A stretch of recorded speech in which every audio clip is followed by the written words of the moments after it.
जिंदगी हो या प्रतियोगी परीक्षा की तैयारी, दो चीज़ें बहुत महत्वपूर्ण हैं। पहला है टाइम टेबल और दूसरा है कंटिन्यूटी।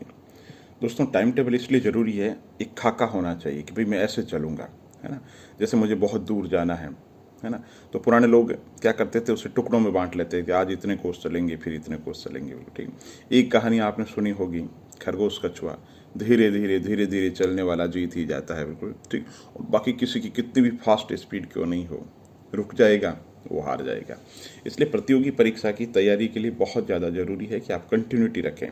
जितनी भी आप पढ़ाई कर रहे हैं उसको रेगुलर रखना बहुत ज़्यादा ज़रूरी है। आप 3 दिन बहुत ज़्यादा पढ़ें, बाद में 2 दिन पढ़ाई छोड़ दी तो पूरा का पूरा पढ़ा हुआ बेकार चला जाता है।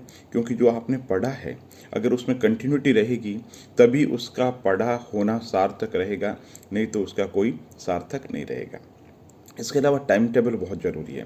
टाइम टेबल का मतलब है आप तय कर लीजिए कि मुझे ये चीज़ें पढ़नी हैं और हर हाल के अंदर, चाहे रात को मैं 2 बजे सोना पड़े मुझे, लेकिन मैं इस टाइम टेबल का पालन करके रहूँगा। टाइम टेबल जैसा भी बनाऊँ जो आपकी खुद की सुविधा के हिसाब से हो, लेकिन टाइम टेबल बहुत ज़रूरी है और कंटिन्यूटी ज़रूरी है। अगर 2 चीज़ें आपने कर ली तो कोई रोक नहीं पाएगा।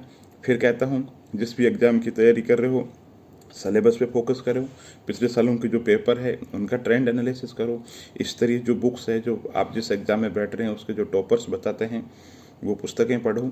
अच्छे तरीके से मन को कहीं तक किसी तरीके से भटकाव जो है वो मत होने दो और ध्यानचित होकर के, निष्काम भाव से, प्रसन्नचित होकर के तैयारी करो।